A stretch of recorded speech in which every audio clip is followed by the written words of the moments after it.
There's been an extraordinary twist in the Julian Assange saga, with the Wikileaks founder seeking political asylum in Ecuador. The move follows his failed bid to avoid extradition to Sweden on sex crime allegations. He's taking refuge in Ecuador's London embassy, where, for now, he's being offered protection. Philippa MacDonald reports. Less than a week ago, London-based Julian Assange failed in his bid to stop his extradition to Sweden, where he faces charges of sexual misconduct.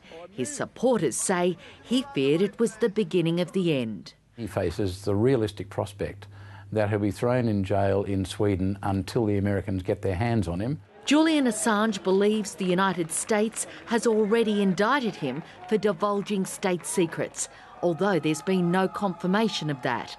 But last night he sought refuge in a friendly country. I can confirm that today I arrived at the Ecuadorian embassy and sought diplomatic sanctuary and political asylum. It is a very delicate matter, and I believe that it is important the government of Ecuador analyses, evaluates and studies the application. While Ecuador does have an extradition treaty with the United States, it doesn't include those wanted on political charges. Earlier this year, the rapport between Assange and the country's president, Rafael Correa, was evident in an interview he did on his television show. Welcome to the club of the persecuted. Thank you.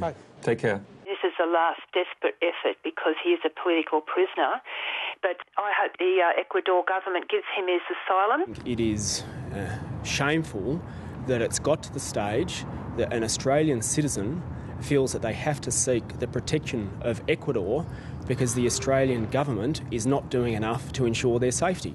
Today, the government was denying accusations it had sat on its hands, resulting in Julian Assange having to take drastic measures. He's received more consular assistance than any other Australian in a comparable period. It surprises me that he would think that Ecuador would provide him with better protection, but that's a matter for him. In this case, the two main political rivals agree the government has done all it can.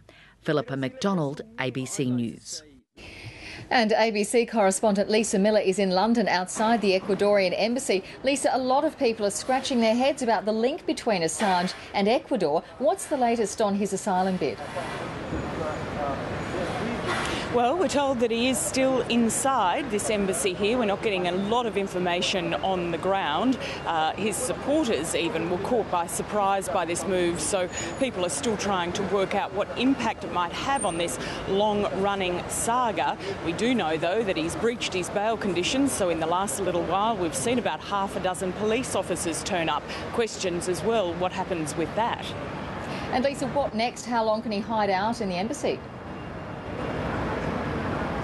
Well, the Ecuadorians have said that they will review this process properly. They're going to speak to the US, the UK, the Swedish governments. No talk of dealing with the Australian government at all. And then they'll make a decision.